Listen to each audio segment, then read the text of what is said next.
guys, it's Sarah here. Welcome back. So today is a different video for me.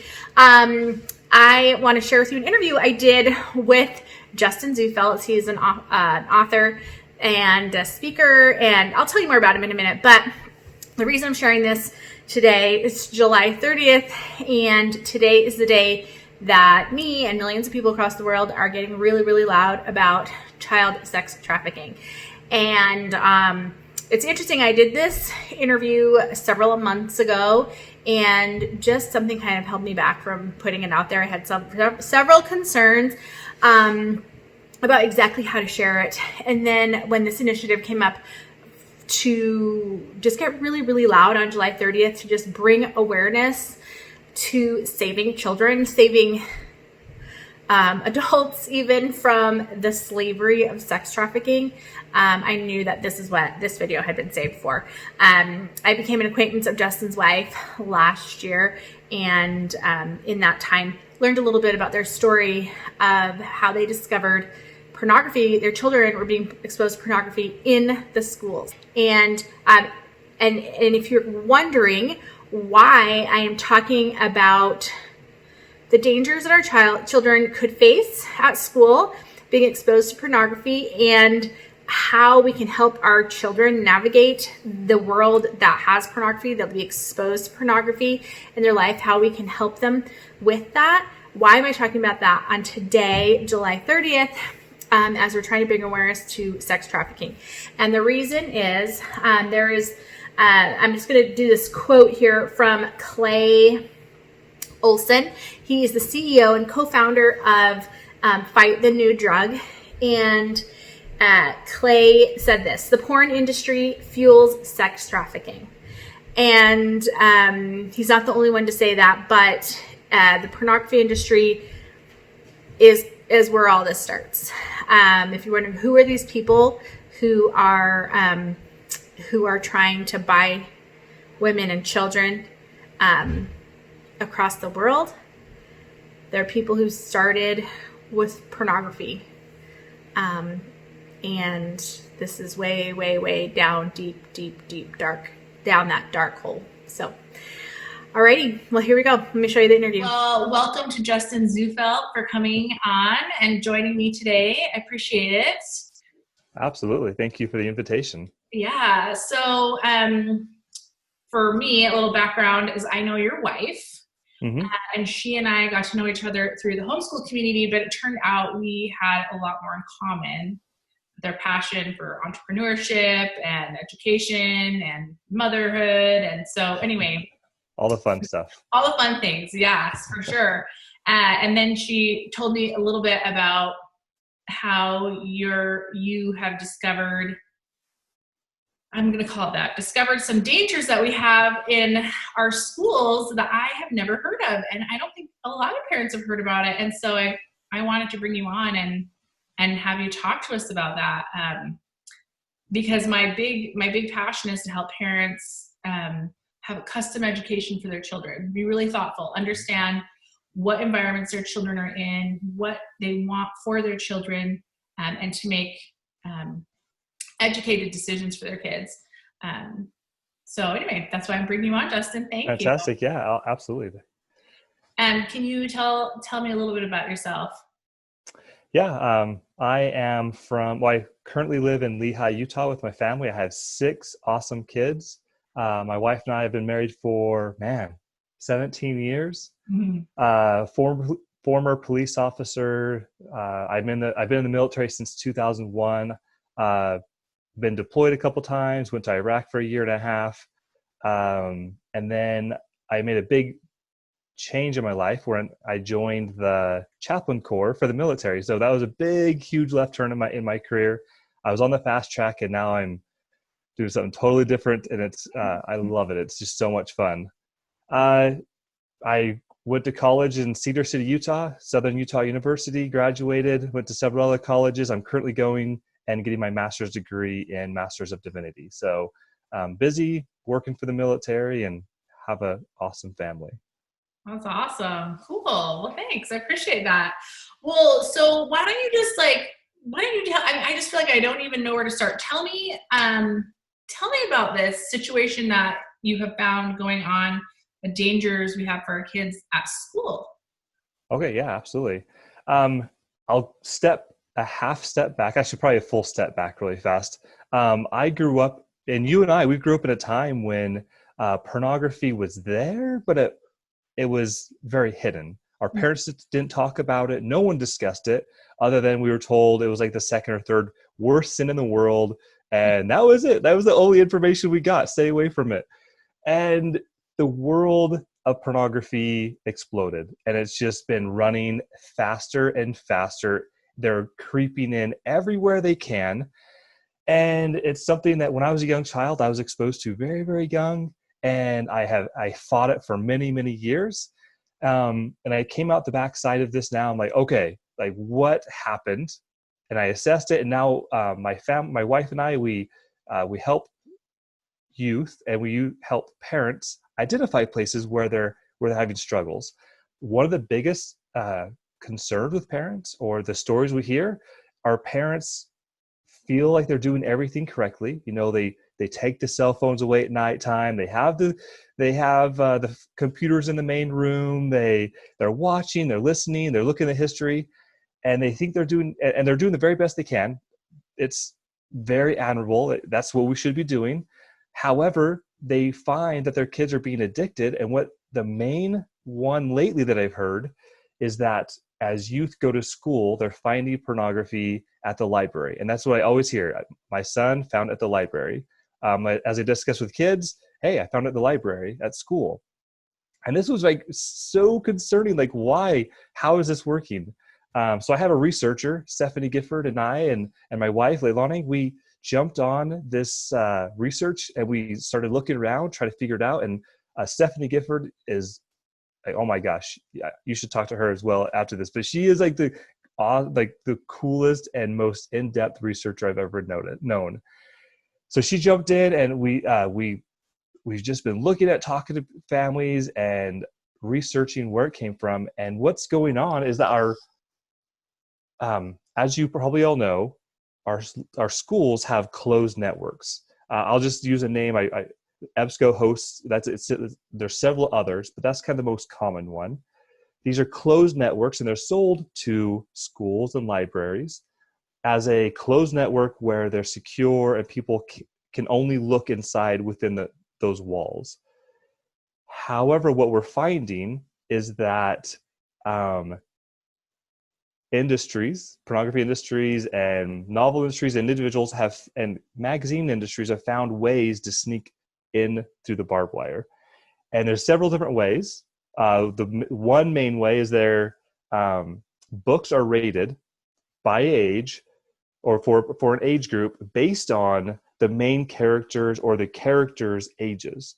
So if you write a book of a 14-year-old and you can put them in any scenario, pornographic or adventure or anything else, but they'll be based on the age. So EBSCO hosts will look at say, oh, the character's 14 years old. That's awesome. Let that in. Even though the content is horrendous, like 50 Shades of Grey. Excuse me. I was wondering how that got in there. Well, that's how they did it. It was based on an age. It was a young woman, and they slid that in there. Oh, it's about a young woman and adventure. Well, guess what? We all know what that's about. Yeah. And there's several other ways. I mean, magazines. Some of the main funding for EBSCO hosts and these other programs come from magazines. And so, hey, we'll fund the program. However, you have to allow us to put our magazine within it. And so, Teen Life and all these other ones was just full of crazy content is being allowed inside the libraries. So sorry, that was a long diatribe, but yeah, it's very dynamic. I'm assuming then there's no oversight over their advertisers, right? Because that's how magazines work, is by selling advertisement. Exactly. Okay. And stories and catchy stories. And so EBSCO said, yeah, we're good. They're based on where we will sell it to you, and we promise it's good, even though they've been getting F ratings for several years now. I guess I don't want to just pick on EBSCO because it's across the board.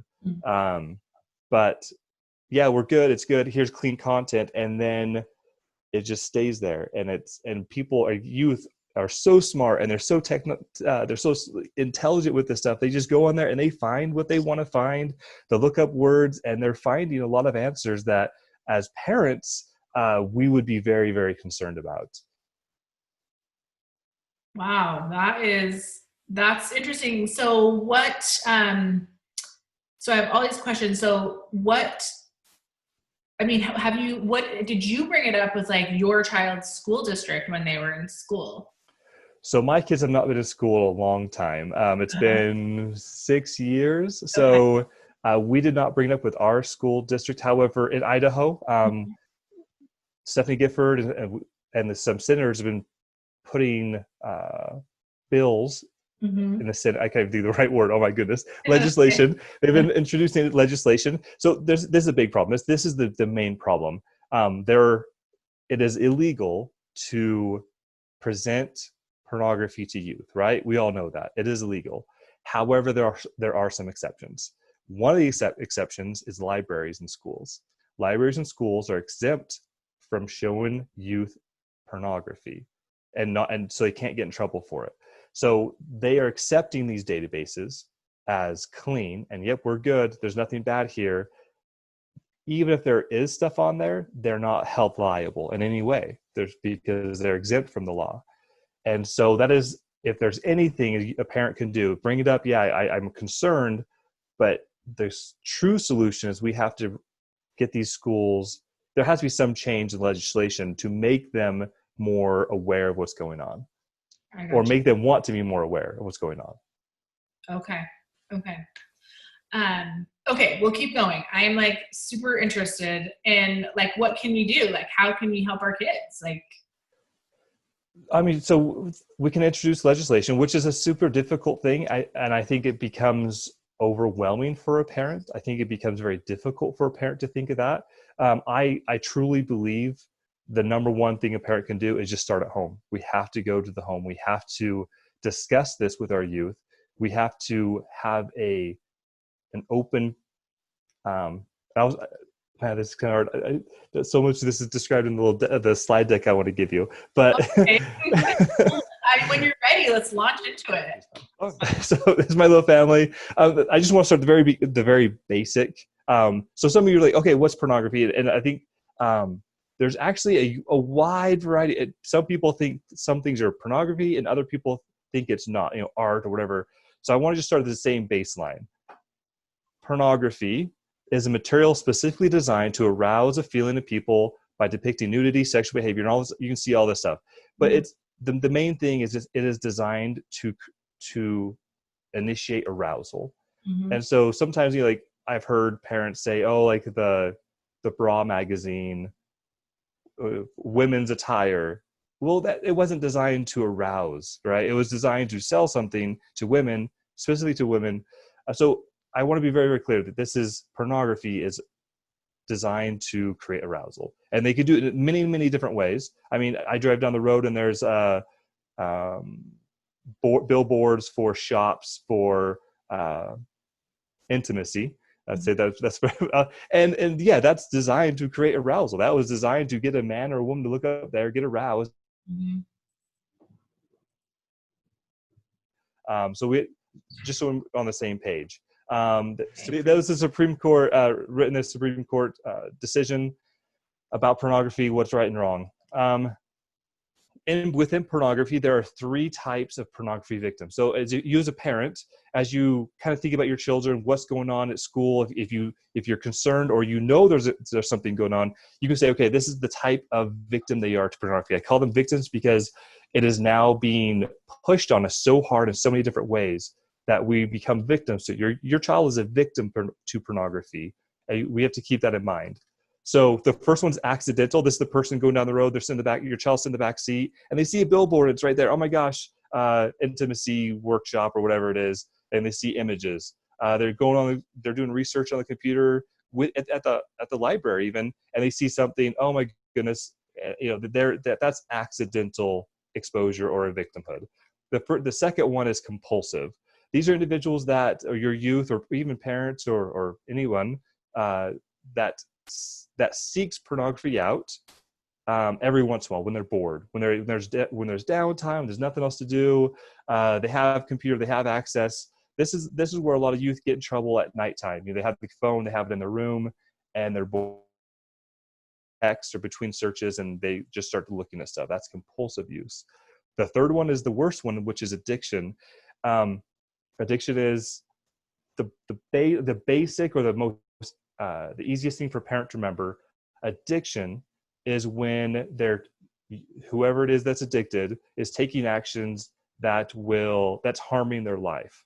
So when I was in my late teens, this is where I rolled into was addiction, because I started skipping school. My grades went down. I started skipping work. That is addiction. And I want parents to really, really think about this. Parents, I really want you to remember this and think about this. Addiction is a very, very serious word when it comes to youth. Once you use it, that'll be imprinted on your child's mind. They will think, I'm addicted now. Addiction is strictly for those that are harming their life. They're making choices to to seek out their addiction that is harming their life. Not just oh, it's bad for you, but no, really skipping school, missing work, not eating. I mean, whatever, they're harming themselves through addiction. And your child or you or anyone that goes to the addiction level, they need professional assistance. The accidental and the compulsive, you can work with. We can work with that all day long. Addiction, your child needs some help that's more professional. Okay, so why do our children do this? Why do they go to pornography? And even though they know it harms, they know it's bad, they know it's painful, we teach them, the religious teachers teach them, they know it, right? It's just like smoking. We know it's bad, but still people do it, right? There are many different reasons. It's very dynamic. There's these are kind of what I use: flashbang, kill zone, Delilah effects, landmines. There's many, many more. I actually wrote a book about this, and it explains all of this, and it tells you exactly the scientific reason why it happens and how to attack it, how to fight back. I'm going to give you just a couple things here. First, help your child defeat their foe. And foe, I used it for a very, very specific reason. Frequently, openly, and honestly. That's what we're going to discuss really fast. Frequently. This is not a one and done conversation. When you discuss sex, we discuss what's going on in the schools. When you discuss how to protect your child to protect themselves from pornography, this is a lifelong conversation. I still now at this point discuss this with my parents, even though, well, sort of. My mom really struggles with it, but my dad, we have these discussions, and it's very, very frequent. My goal for you as a parent is that your child at 35 years old will call you and say, hey, my wife and I are struggling. Can we have lunch? And you go and you have that conversation, and they trust the information that you're going to give them. And then you just carry that relationship up the rest of your life. So it's very frequent, set up a weekly or a monthly or even a daily conversation. And here's some questions that you can ask. When was the last time you saw pornography? And I asked this to my son, my other son, and my daughters. I asked them very directly, when's the last time you saw pornography? What victories have you had? Let them feel good about when they said no. Let them feel good that they overcame something, a temptation. And ask them where you can help. What can I do to help you? And this is what I want you to do. I want you to get your children to ask you these questions. My son asked me, when's the last time you saw pornography? I'm like, well, I saw it yesterday, and I saw it on a billboard, or I saw it scrolling through my phone. I tried to sell a truck recently, and within about 2 minutes, I had individuals texting me using the information I gave to sell my truck on a local website. I'll tell you, it was ksl.com, and people were soliciting me to join chat rooms with them. It's like, I'm 30 something years old, and they're soliciting me, and within 2 or 3 minutes. It's crazy. So it's there. What victories? Have them ask you that. Yeah, I had my victories, and they have them ask you, how can I help you? Openly. This requires patience, love, and patience and love in your communication. It's so important that you have open and honest communication. And I got this idea from a friend. what they do is they have a spot in the house that's called an amnesty box. So in the military, if you have something you're not supposed to have on you, like during basic training or during training, they have these boxes just like this you see on the screen. They're called amnesty box, and you go over there, you drop it in the box, and you don't get in trouble for it. It's gone. It's taken care of. You need a place in your house where if your child feels safe, they can go sit down, and they are not safe from correction, but they're safe from judgment. They say, hey, I was on the computer and I saw this and I stayed there too long, or I even sought this out. And you can sit there and with complete love, look at them and say, it's okay. I got you. I've been there before. I've made those mistakes. I'm with you. Let's move past it. And something you have to keep in mind, I have a lot of parents struggle with this. They say, well, they need to be punished for this. They need a punishment. We need to do something about this. And I want you to ask this to yourself as a parent.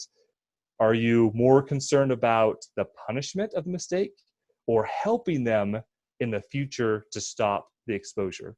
And that's what, as a parent, you have to keep that in mind, especially because they're going back to school and they need your help to find ways to not go there, to not look at it. And you know your child and they trust you. You can create battle plans. I call them battle plans. Hey, we're going to create a battle plan. When you go to school, this is how you're going to protect yourself. You're going to have someone with you while you're looking on the computer. You're going to have a teacher. You're going to have someone else to be right. Just whatever, call me if there's a temptation or you see something. Text me. Just create your own battle plan. And honesty. And this is a big one. I know a lot of parents struggle with this one. And I struggle with it. I'm going to be honest with you. Honest. Your child will see pornography. They will. You're going to see pornography as a mom or dad or whoever you are. You're going to see it, and they will as well. And here's an honest truth. There's going to be times they're going to stay there, and they're going to watch it, and they're going to look at it because that's how it's designed to be catchy. It's designed to grasp them. So you have to have that conversation, an honest conversation. You have to discuss what's going on. And I put salt and pepper here because I know there are some parents that put these little secret salt and pepper shakers that have these devices in them that stop internet at certain places in the house. Get rid of them. You have to have the conversation. You have to sit down, discuss things. And I gave this presentation or a similar presentation a couple weeks ago, and a parent asked me, he's like, well, so do we tell them everything? Do we tell them all the move? What do we do? And it's okay, listen. You have to use the proper terminology. It's a penis, it's a vagina, it's sex. That's what it is. That is the scientific term. We as parents have to use those because that's they when they go out and they use the terms that aren't the right ones and they get teased for it, who are they going to blame? They're not going to blame the friends. They're going to blame the parents that didn't teach them correctly. They don't want to come back and talk to you about it because are they getting the correct information? They're going to trust somebody else when they say, oh, no, it's called a penis and a vagina. Oh, I mean, come on. Body parts are kind of gross anyways. I mean, armpits, they're disgusting. Armpits are so gross. So we had to have that conversation. Also, I'm not telling you to tell them, pull out a dictionary of sex and tell them everything in the dictionary. What I want you to do, this is what I do with my child. My children know what the purpose of sex is. They know it's there. They know it's pleasurable and it's fun and it's good. And it's, for me personally, I believe, and this is what I teach my children, that it's created and designed by God and given to us by God. So we can be creators just like Him. And I tell my children that. And so when they ask me specific questions, I will be very specific back. I'll tell them exactly what they're asking. I'll tell them exactly the answer because I want them to trust me. As soon as you lose that trust, it's going to be so hard to get that back. So be completely honest with your children. So frequently, openly, and honestly. So really quick, one more thing. This is something I'm designing right now. I'm telling you, it's just off the ground. This is, as I've discussed these things with parents and with children, I'm reading, I'm studying this, I'm learning tons of stuff within the Master's of Divinity because I'm going more towards a counseling within it. So if you kind of look at this graph, on the bottom, there's action. On the left-hand side, there's light. If So light to me is if you keep it in the dark, right? So if you're doing something in the dark, if they're in their room under the bed sheets with their phone, that's in the dark and they don't tell anybody. Action is actually taking the action on it, right? So I hope that's very clear. So there's a low light, so they're not showing anything, and there's highlight. So I'm doing stuff, I'm doing it completely in the open, I'm telling you everything that's going on. And that's the same with the action. Very low action, not doing very much, and high action, hey, I'm going out and I'm tackling the world. So if there's low action and there's low light, they're lost. These are individuals that they're not progressing their life. They're just kind of sitting the fence. They're lost. If they have high light, so they're talking about stuff all the time, but low action, those are the cheerleaders. They're the people that are like, they'll preach and they'll talk, but in reality, they're not making any movement in their life. On the bottom right, there's high action and low light. Those are your addicted. Those are the individuals that are taking action every day. They are making decisions that are harming their life. So tons of action, however, they're hiding it as much as possible. And then if there's highlight and high action, those are the teachers. And parents, at times, your youth will be your teacher. They will be the ones teaching you because they're tons of light and tons of action.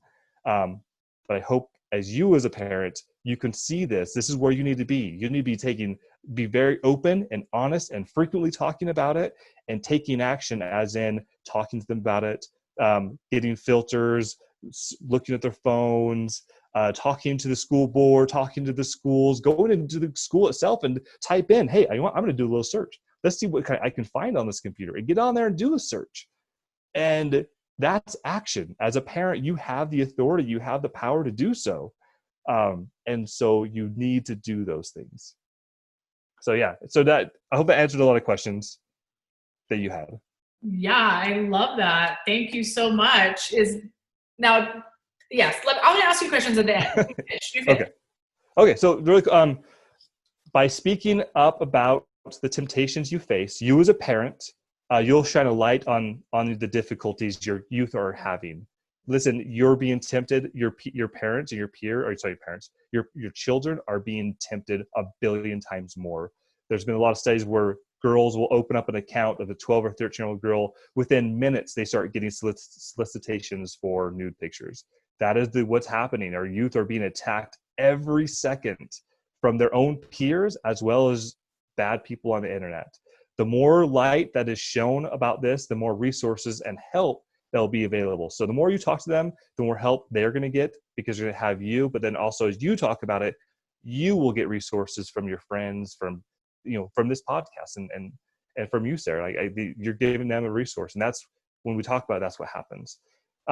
So if anyone's watching this and you have questions, or if you want this slide deck or any information, email me, operationonwardmiracle@gmail.com, and I'll send you the slide deck. I'll send you whatever you need. I'll send you the information I have. There's also the project Stephanie and I, we put together. It's called 8landmines.com. We actually put a book together that highlights all the places that are surprising to parents where our youth are being addicted or becoming addicted to or being exposed to. I call them landmines because landmines are hidden under the dirt, right? If you think about war, landmines sit under the dirt and they can sit there for years and be totally fine. And years later, something comes across and rolls over the top of it or steps on it and it'll blow up. And that's what's happening within EBSCOhost and all these other libraries. There are industries and individuals that are purposely going out there and hiding landmines all around these programs. And our youth are going on there and they're rolling over it, they step on it, and boom, it goes off. So we help youth. We're helping parents identify, okay, here's the landmines, and this is what you can do about it. So if anyone wants to copy that for free, it's digital. And if you go to it, it's a little pop-up. If you fill in the address, I'll send you a physical copy. I had a pastor call me last week and say, hey, can I get more? And I send him like 15 copies to hand out to his congregation. So if anyone wants the digital or physical or both, just get on that website, fill in the information really fast, take 30 seconds. And I'll send you a physical and or a digital version. So anyways, that's it. What are your questions? Let's go. Okay, thank you so much. That was so good. I love that so much. You know, it's so interesting. Okay, so I'm a homeschooler. My kids have never been to school, and I've never been to school. So that's kind of my history.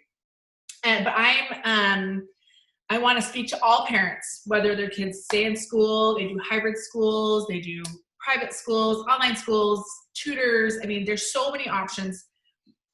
I know a lot of times people will say, and I can say this, I feel like with authority because I've been homeschooled and I homeschool. So I've like literally heard all the things.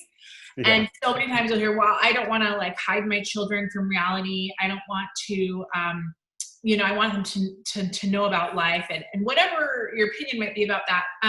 For the most part, most people who homeschool or choose an alternative education method are not trying to hide their children from the world. They're just trying to help their children learn in a different way, or a way that they think is appropriate.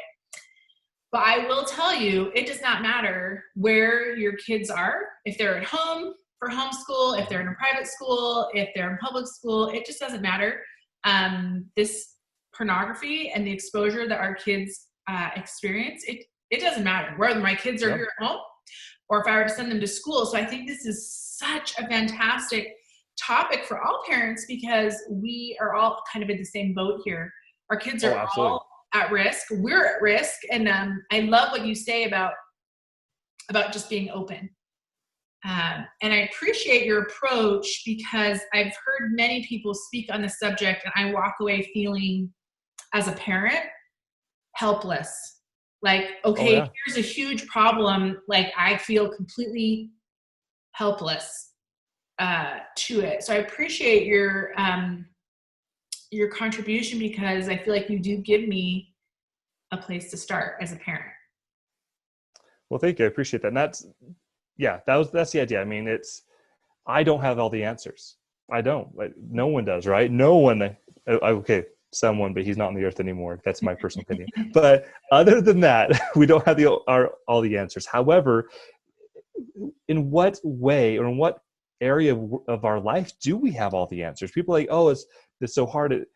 It just takes work. We just have to get on and just start moving that ball forward. And the number one, what I found across the board is just like you said, it has to be communication. That's the number one. If you do everything else and you remove the communication portion, it's a 90% chance you're going to fail, because that communication has to be in there. It has to be part of it. They have to trust you. They have to have that. I guess that might be the wrong word. They might not trust you. They might not, but as long as they're talking to you, that is a line of trust that is definitely needed. It's critical. So I do have a question. You did mention briefly in your presentation about not blocking the internet. Can you talk about that a little bit more? Because I know as a parent that a lot of times seems like, okay, well, we're just gonna block it, you know. We're gonna block it. Yeah. And there's all these awesome filters and there's all whatever. So here it is, right? Here it is. This is the number one. This is what I call a kill zone. Kill zones are places that if you want something done, you focus all your attention to it. Pornography industry, guess what they're focusing on? Right here, right? Everything. And we carry it around with us. We give it to our kids. In 30 seconds, I can have the very worst content the world has ever created in my hands, and I can watch it. Anything that I can imagine, guess what? Someone's already imagined, and they've already created it. So with that in mind, guess what else is on there? Within about a minute and a half, a kid can get on a friend's phone or something else, and they can get on here. And if you think you have a good filter, guess what? They will defeat your filter in about 30 seconds. Once they have it, because there's people that are on there creating cheats to get around everything we do. And so if your approach to this battle is to block it and not give them access at all ever, and just that's your approach, well, that you're going to fail. That's not going to work. You can't do that. Without that communication piece, you will fail. And it's just because, listen, if you block it, they're going to go to school and then look on the library. They're going to go to their friend's phone, which I've heard a million times. Their friends will actually have burner phones, and they'll give them a phone. and say, hey, here you go, to help them look at pornography, to help them look at pornography. Their friends are going to give them burner phones. They're going to give them old phones that just only have Wi-Fi access. And guess what? Everywhere has Wi-Fi access now. They have just overcome your plan and nothing. It's very easy. They'll go and just use their friends' phones. They'll use their friends' computers. They'll use the library. They'll go anywhere. If they really want to find it, if that's your only approach, is to block it. It's not going to work because it's just too easy to overcome. You have to have a conversation. They have to understand your values, and they have to, you're going to have to teach them to agree with your values that, hey, listen, just like if you have spiritual belief in your family, do you just say, hey, just don't do anything bad, block? No, you teach them every week. You send them somewhere to teach them. You have lessons probably almost every day in some way to teach them the values of that. This has to be the same. You have to teach them the values. Sex is awesome. Sex is good. Sex is created. It's for us. And give them that approach, give them that information, make it positive, and make it something that they can achieve, like a goal. Oh my gosh, life is good because they're going to achieve one of the coolest things in the world.